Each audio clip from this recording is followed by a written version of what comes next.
Well, good afternoon. Can you hear me okay? Let's go ahead and get started. So my name is Larry Morris, and I am the product manager for SUSE, focused on our storage products. And presenting with me is... Yeah, my name is Lars Morowski-Bre. I'm the architect and distinguished engineer for our SUSE Enterprise Storage solution. We've got a small enough group that we'd like to keep this intimate. So if you have questions at any time during our presentation, please bring them up. We'll repeat them so we can go ahead. We're being filmed, so we'll repeat those questions so we make sure others that are watching the video later can hear. There are 4 areas we'd like to talk about this morning. So I want to frame the discussion first by starting to talk about some of the challenges that some of our customers are facing with enterprise storage products. Then we'll go into the architecture, and then we'll spend the majority of the time talking about the roadmap, and then wrap up with use cases. We've got question and answer at the end, but again, please keep it interactive if there's any question at any point during our presentation. So to start this discussion, and you really can't have a storage discussion without acknowledging the industry analyst firm IDC's estimate of 175 zettabytes of data by the year 2025. I've been doing storage for almost 30 years, and this is an incomprehensible amount of information for me. I tried to go find a good analogy that we could look to, and the best analogy I could find is this is comparable to all written works in the history of man in all languages times 4. So this is a massive amount of information. It's 10 times the amount of information that we have today. A lot of this information is going to be created by businesses, and businesses are going to have to make strategic decisions on how they store, how they manage, and how they utilize this information. Had a great discussion last night with several CTOs from various companies that are here today, and they acknowledge their businesses are growing, the amount of data they have in their businesses are growing 40, 50, 60% a year. And to a person, their budgets are obviously not growing at 40, 50, or 60% a year. So they're forced to do something different than what they've traditionally done using disk arrays or NAS devices to store their information because, frankly, their budgets cannot afford it. So they have to have tiering strategies in how they differentiate their data either by use case or by some other mechanism, and then put it on different types of storage. And software-defined storage is a great alternative because of the fact that it runs on industry standard hardware and fundamentally changes the cost structure of of storage. So to reinforce the comments that we hear, the first is the scalability of traditional storage. Most of our experience with storage involves what's considered and called a forklift upgrade, right? Where I proceed at the end of a hardware refresh to buy the next generation of storage that I've been utilizing for years, bring it in. The frame is usually half full to give me some growth. But once I fill that frame up, I go through the same exercise again. I bring in the next generation of the same product and go through that whole exercise. So traditional storage does not scale. It either doesn't scale for capacity or for performance. And as I touched on, the second area is it's expensive. Software-defined storage, on average, is anywhere from 40 to 70% less expensive per gigabyte, per terabyte, than a traditional storage solution. And third, traditional solutions don't really enable the evolution to a software-defined infrastructure.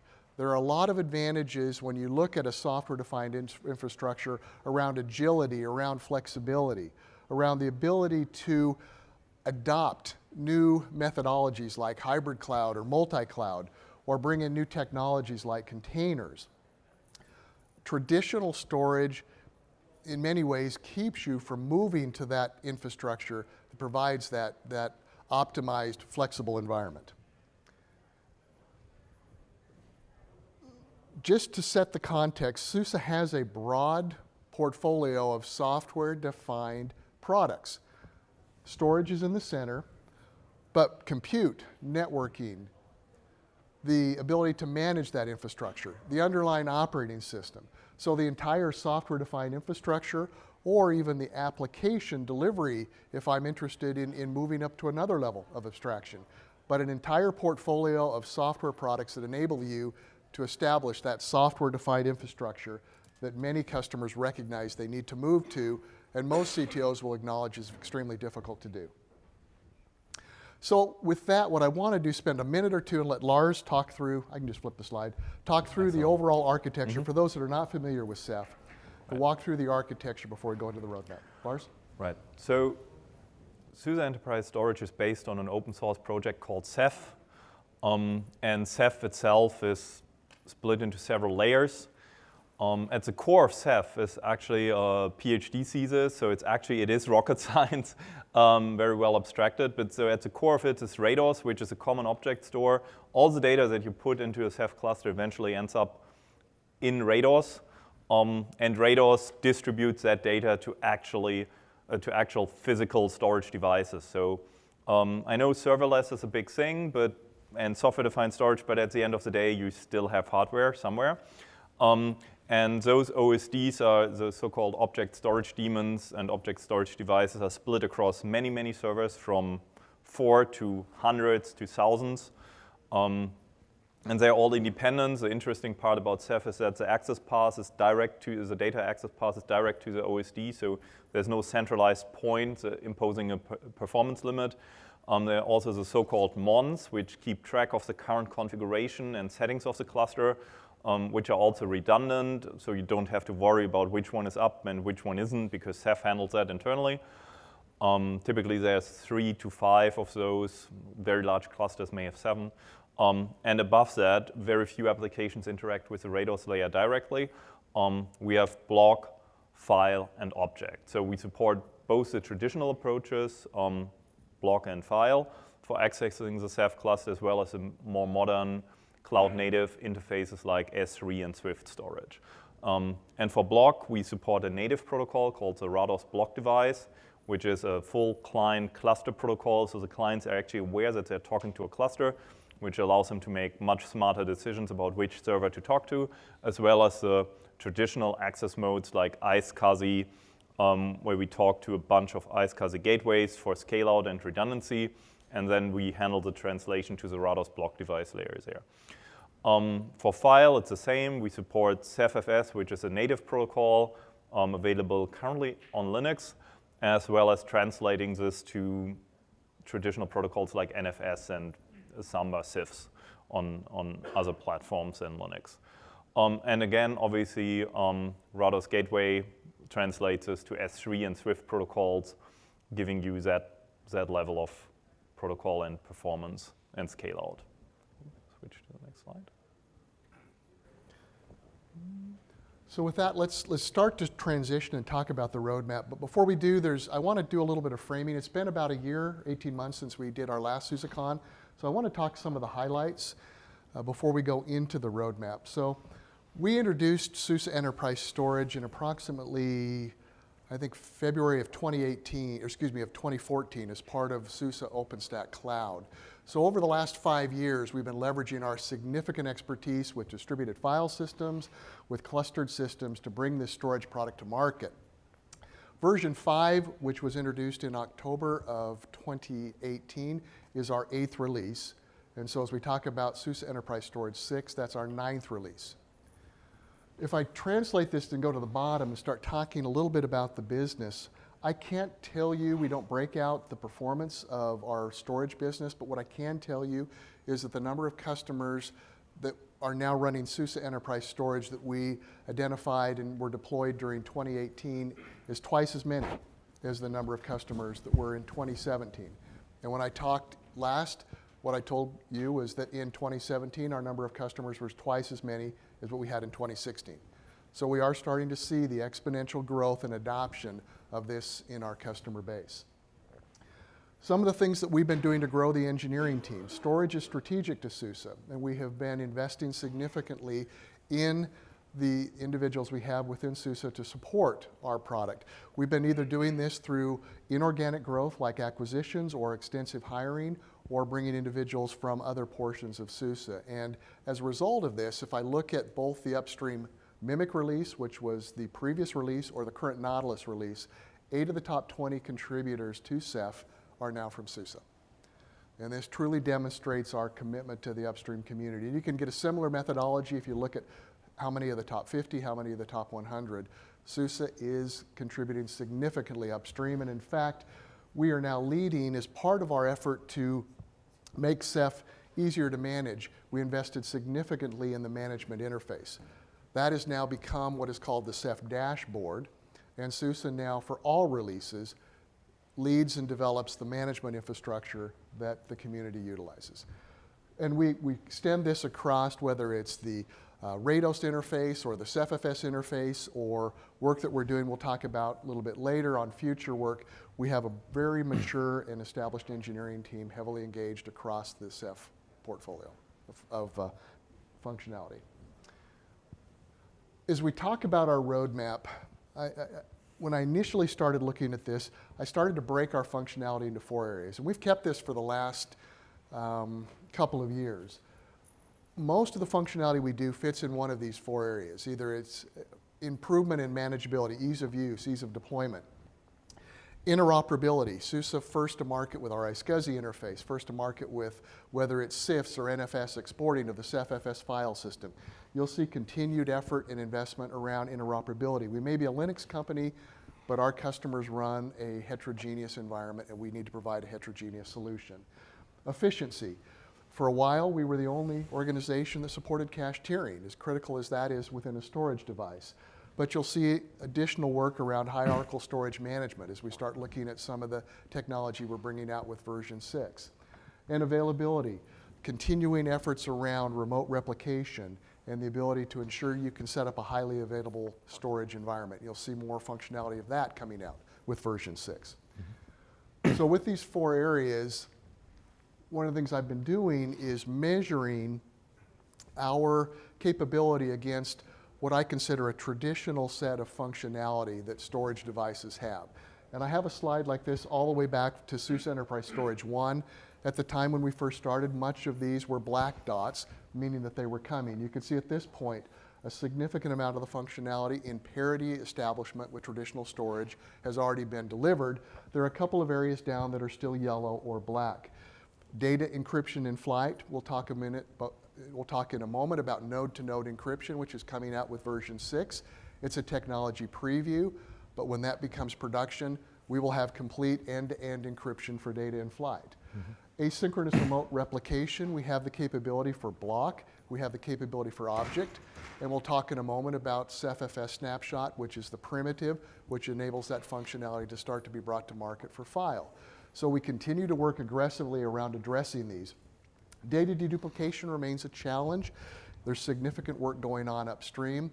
Our solution today involves an inline dedupe that most often involves an application, such as a Veeam backup application, where we do the deduplication as you're bringing it inline.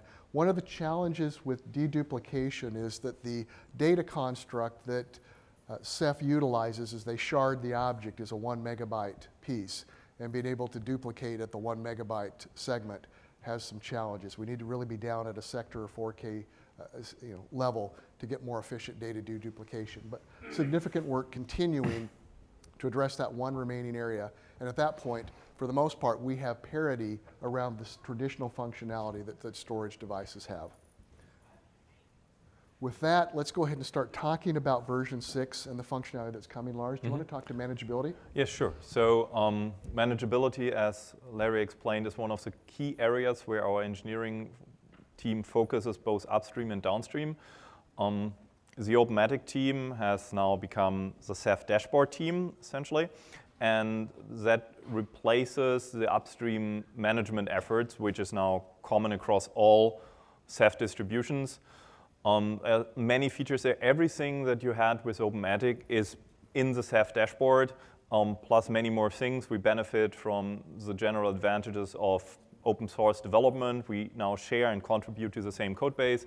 There are really exciting new features there, crush map viewer, configuration viewers, assisted guidance for RBD, QoS, and all these things.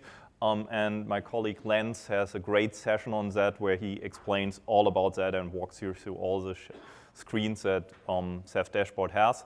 Another thing that we are looking at is phone home or telemetry, which is obviously, let me get that first opt-in. It's not enabled by default, but we will encourage you all to enable it because we really want to understand better how the Ceph users, how the community, how our customers are using Ceph, which features are enabled, how are they growing, what errors do they see? Hopefully zero, but it's software after all. So that really, that shared reporting will allow us to zoom in and focus on what really matters to the Ceph customer and user base. And we're also making advances in things that you currently have to tune manually, and we are doing this automatically in the future. Enhanced PG balancing, so the way how Ceph spreads the data across the nodes is both a key part of it, but it also needs to take into account the different sizes of the devices, different utilization patterns, hotspots, access patterns, and that is also becoming automated with SUSE Enterprise Storage 6. We're actually backporting that to 5.5, but in 5.5 it will remain opt-in, but with SES 6 it will actually become the default. And then there's this one question that we keep asking users how many placement groups they want for different pools, and that's a very hard question to answer. And with SES 6, we are gaining the ability to both adjust this up and down as a Ceph primitive, and we are also making this, we are a Ceph Manager plugin, we are also making this automated. So from a certain point in time, you will no longer have to care. This is currently a tech preview, but we plan to make this production ready and fully supported with one of our first maintenance updates. So for us, that's mainly a test issue. We want to be absolutely sure this works. Directory quotas for file systems, so you can limit individual users. Graceful system shutdown, if you ever want to take your cluster down to make sure that you do this in the right sequence. And also storage enclosure integration, where basically when you have 10,000 disks, you need to be able to flash the right enclosure so that the admin is able to quickly identify the drives they need to replace and doesn't accidentally replace the wrong one, right? So that interoperability is a big thing in the storage world, right? A storage system is useless, you need to access it, right? So we have a lot of investment going on here. IPv6 is a big thing. Finally, 2019 will be the year of IPv6. And we now support this not just in Ceph, but also in our management stack. We have RGW, the Elasticsearch Sync module, allowing you to sync the metadata for your object storage to an Elasticsearch instance so you can more quickly identify the data you're looking for. Node-to-node encryption is a tech preview, but it's actually based on the work one of our engineers did upstream, replacing the Ceph messenger layer with what's creatively called the messenger v2. But that also then supports node-to-node encryption and fully encrypting all the data in flight. So we've already supported data at rest encryption so that you can take a drive out of the Ceph cluster and it basically becomes useless to an attacker, or also for disposal. So we are also adding the node-to-node encryption here to make that even more resilient. Multiple Ceph FS instances in one cluster helps with multi-tenancy. And we're also allowing NFS Ganesha to be active, so you don't just have one gateway per file system share that you're exporting, but several, which allows you to scale up better and scale out the bandwidth. One more? So I'll go ahead and talk to efficiency. So one of the things that we've heard from many of our customers is a lot of the background operations that Ceph does automatically. It will automatically rebalance your data. It will automatically rebuild any data resulting from drive failures or node failures. It will periodically scrub your data. Those are all fairly intrusive operations. We've now got the ability to, through parameters, set constraints on how much of the processor or memory bandwidth is allocated to these background operations, enabling you to better control and predict the front-end performance for the system. We're also bringing out QoS for the various protocols. So the first one we're starting with is block. So there will be QoS for block communication. So this enables me to, in a multi-tenant environment, throttle say, the number of read operations, read IOPS that a particular tenant can have, or write operations that a tenant can have. I can also throttle the throughput that a particular tenant has, or limit how much they can burst. And this really enables you to start to control better in a multi-tenant environment, one tenant monopolizing the performance of the system, and ensure better performance for everybody else in that cluster that's sharing that information. One of the technology preview areas, back to efficiency, that we're bringing out is the ability to have auto-tiering. So as you have the capability within Ceph to have different pools of storage, so think solid state storage, or even NVMe storage that's a fairly highly performant tier or pool. Then I can have spinning media that I mirror that is a medium performant tier, and then I can have high capacity 7.5K spinning RPM drives that are 12, 14 terabytes in size, that I'm using erasure coding like a 10.2 profile that's very efficient. I then can establish profiles, and the object will automatically be tiered across those various profiles, including the capability to delete the file if I wish. So I can set up these profiles, and it enables the administrator then not to have to get down to that level of detail, because the system will automatically move those objects across the tiers for you, and if you so desire, it will delete them. And then you can see that there's work I'll be talking about in a minute around an S3 interface. You could even perhaps copy those out to a public cloud profile. But again, trying to make the system more autonomous, more self-managing, more intelligent, enabling the administrator to stay at a higher level. And around availability, as I talked about, we now have a capability to sync data to an external cloud. So I have the ability to set up a bucket in any public cloud that uses an S3 interface, and the object data then will be synced automatically between the SUSE Enterprise Storage system and that public cloud using the S3 interface. At first, it's unidirectional, but as we go forward, it will become bidirectional, where I can copy the data back and forth. But this is part of the attempt to give you the ability in a hybrid cloud environment to have your data easily accessible and migrated back and forth between on-premise and public cloud. CephFS snapshots. So this is actually one of my favorite features coming out. This has been something I have been asking the engineering team for 3 years. And I've heard multiple times that this is a very challenging technology delivery because of the distributed nature of the file system. But we now have the ability to do a snapshot for CephFS. It operates fairly similarly to the way a NetApp device does. I put a .snap in the directory, I do a makedir against that .snap, and it will do a recursive copy of all subdirectories. So, and it is a lazy copy, so it's very efficient at first, and then it'll copy the changes off over time.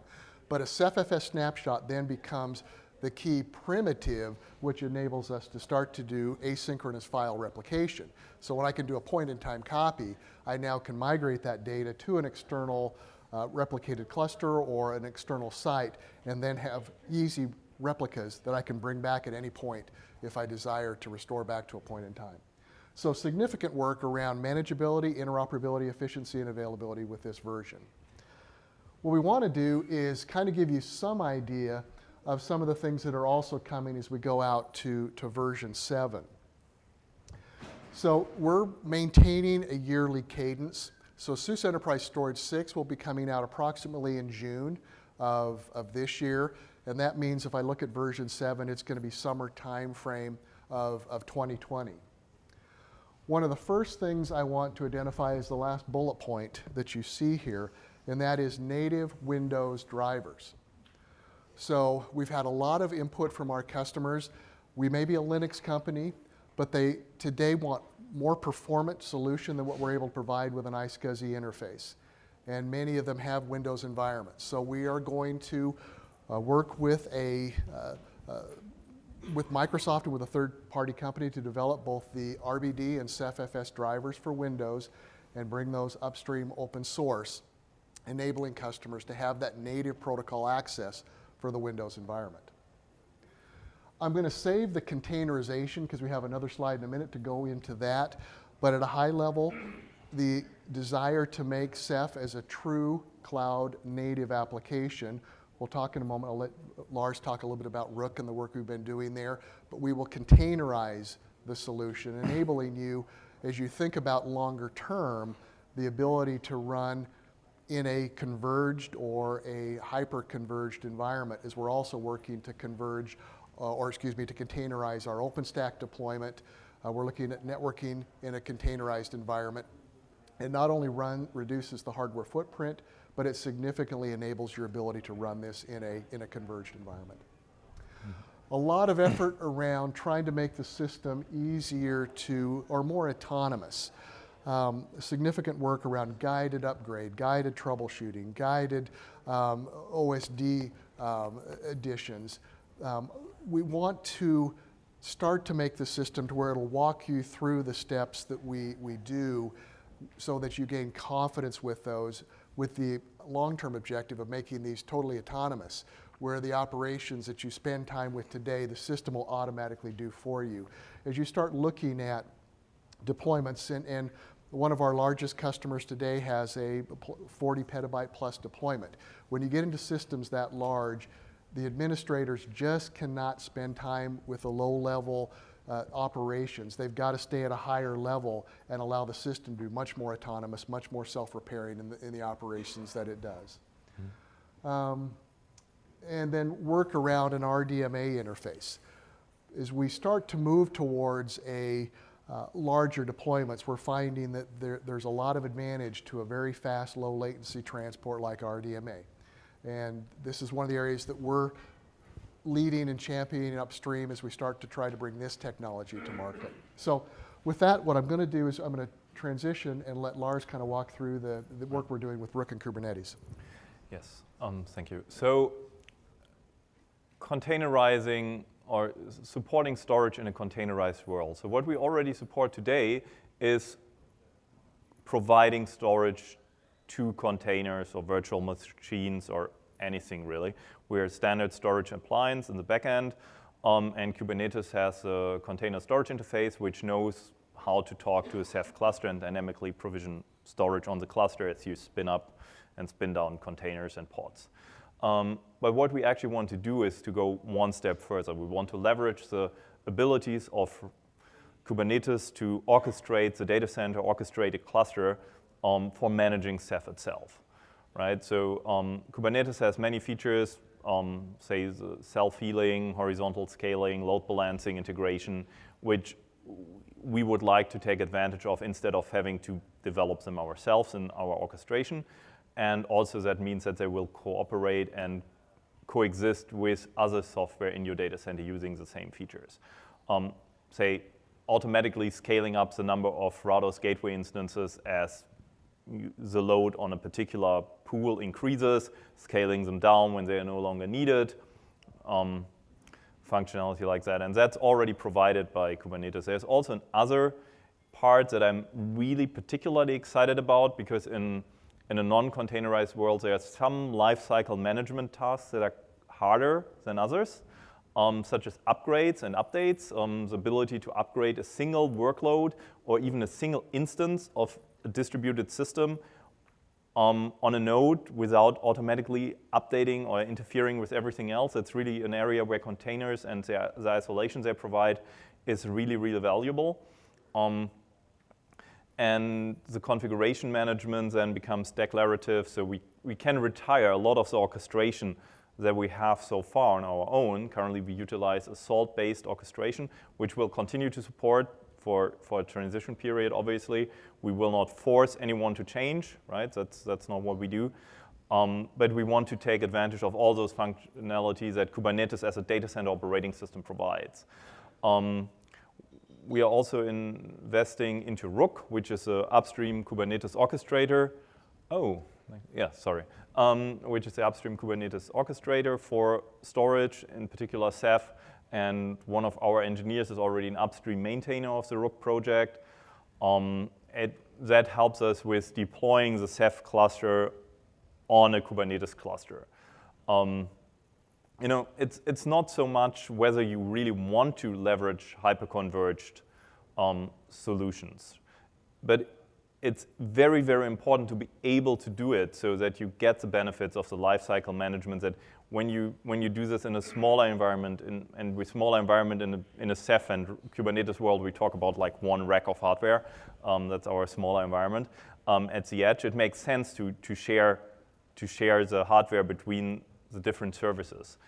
At scale, when you have a large cluster in your hyperscale data center, then compute and storage probably don't scale at exactly the same rate, and you want a system that's optimized for compute for when you need more compute, and you want a system that's optimized for storage capacity, and then you would add that. But still, you would be able to manage them via the same framework, via the same orchestration system, even if you're using different hardware patterns, right? That's really important. Rook is the orchestration layer for Kubernetes that's going to help us with that, especially upgrading, scaling, deployment. So in a way, you can think of this as convergence in the orchestration and configuration management space, and we are really excited about this. I've been with this industry for over 2 decades, which is kind of shocking to realize. And there's always something that people promise will solve all your problems, right? But Kubernetes actually does solve a lot of the problems we have. And that's really getting us very excited, and there's a strong push forward to this. We are even still hoping that we can get a tech preview for SES 6 ready. That's not on the roadmap because we don't want to commit to it, but we are still hopeful. And with SES 7, we really will have this open. And there's one more thing that I would like to say about upgrading. So our midterm goal is even to be able to convert a system that is currently non-containerized to a system that will be using CASP, so the SUSE Container as a Service Platform, as the base operating system, and convert the environment to a containerized deployment, because we really believe it gives us a lot of advantages in the long run.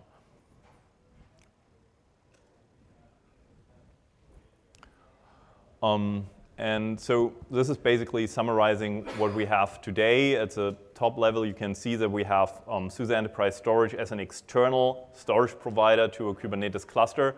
And let's be clear, that's a deployment pattern that we will continue to support, obviously, right?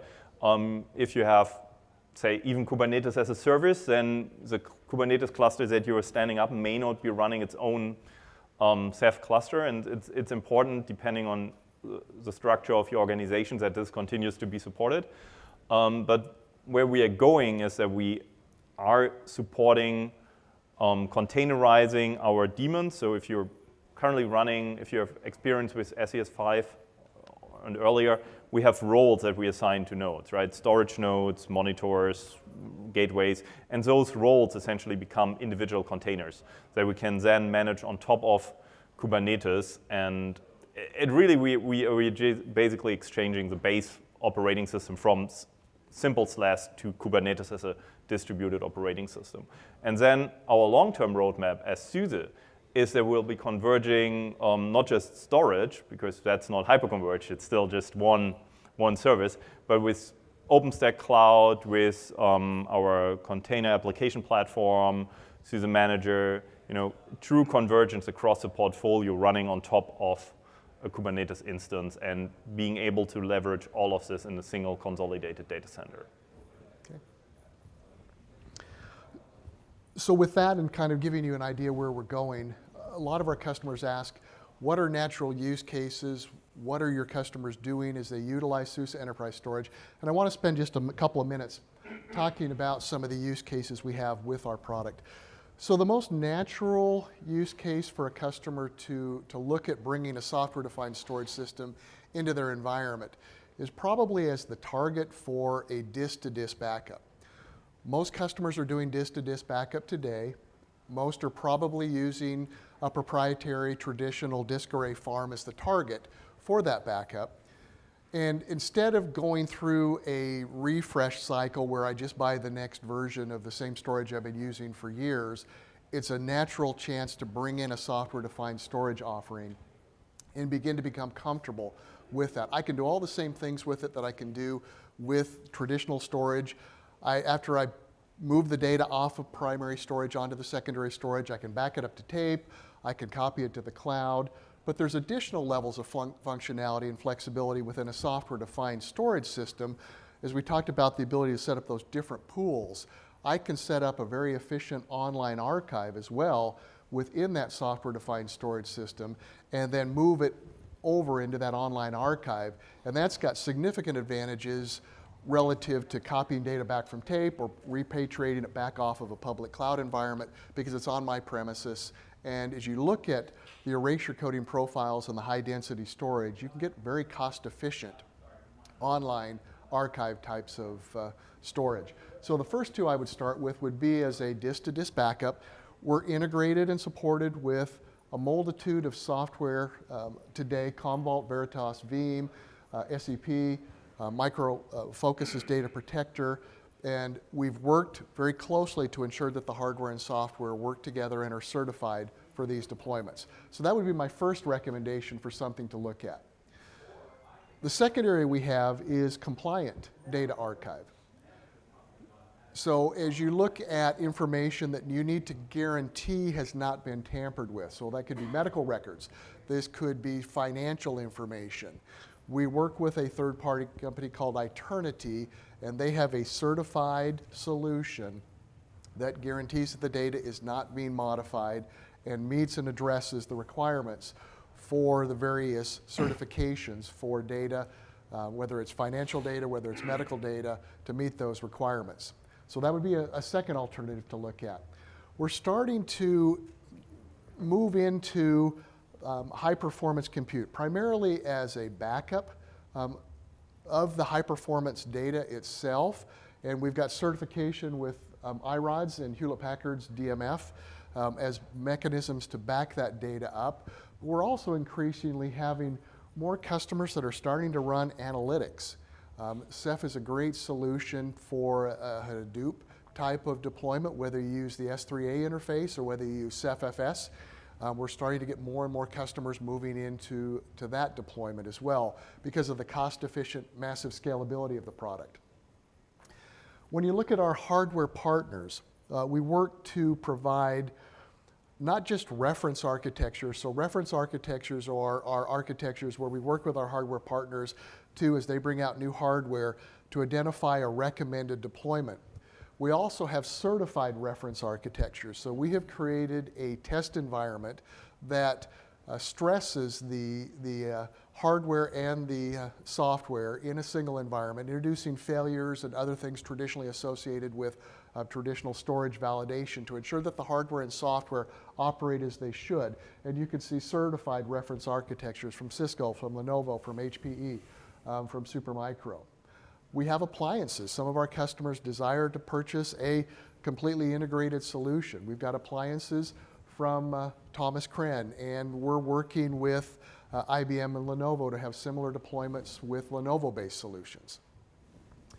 And then as you start looking at Mode 2 use cases, many of our customers are running an OpenStack or a cloud solution, and of course, Ceph is the #1 solution for storage within an OpenStack environment, and we completely support that as well. But we're beginning to also work to support container storage. So we talked about the initial deployment where you can use the standard protocols to use it for persistent storage for containers, and then as we start to containerize the solution itself, it even becomes more tightly integrated into that containerized environment. I touched on analytics, but again, as you look at large data lakes, Ceph is a great solution for these massive deployments. And as you look at things such as the work we're doing with the ELK integration, where you can copy the ELK information over to use the Logstash Kibana stack to analyze the information, more tight integration into and improvements for that sort of a use case. So gives you a pretty good idea of the various use cases you would look at. If you're not using software-defined storage, the analysts encourage you to begin to become comfortable with it. It is one of the most rapidly growing segments of the market. In fact, one data point on that, so IDC tracks the software-defined storage segment. They have a yearly report that comes out and talks about the size of that industry. In their latest report, they actually went back and readjusted the estimate for the market for FY18 up 118%, almost double, more than double their estimate from when they came out before. And they upped the estimate for FY19 by 75%. So even their most aggressive estimates on how rapidly the software-defined storage segment of the market is growing are being exceeded, and they're going back and retroactively updating those. This is one of the most vibrant and aggressively growing segments in the storage market. Mm-hmm. So with that, maybe kind of close out on some ways that you can learn more. Lars, do you want to walk us through this very quickly? So we would like you to not finish learning about Ceph and SUSE Enterprise Storage with this presentation, but we have many other sessions here, hands-on sessions, tutorials, both by partners, customers, as well as other SUSE experts. We have a Ceph booth here, not just from SUSE, but from the actual Ceph community, so from the Ceph Foundation. We have representation here. It's an open source project that we are proud to be part of. And of course, we do have a SUSE Enterprise Storage booth as well, where we can show you a demo of the currently shipping product, and also are available for more in-depth discussion, questions, answers, and just getting your badge scanned so you can win all those great prizes. Besides that, SUSE is also proud to be a platinum sponsor of Cephalocon, so a 2-day event prior to KubeCon in Barcelona on May 19th and 20th, which is a great place to be. Also a great time to be in Barcelona, and there's a great number of sessions there talking about all things Ceph. Obviously, a great opportunity to meet all the experts, make your use case heard, and participate in the events. Okay.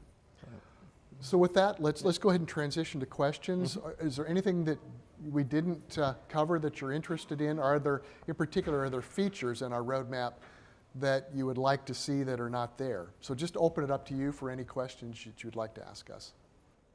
All right, well, Lars and I will stay here for a few minutes if you want to come up and visit with us. Otherwise, we appreciate your time, and enjoy the rest of your day at SUSECON.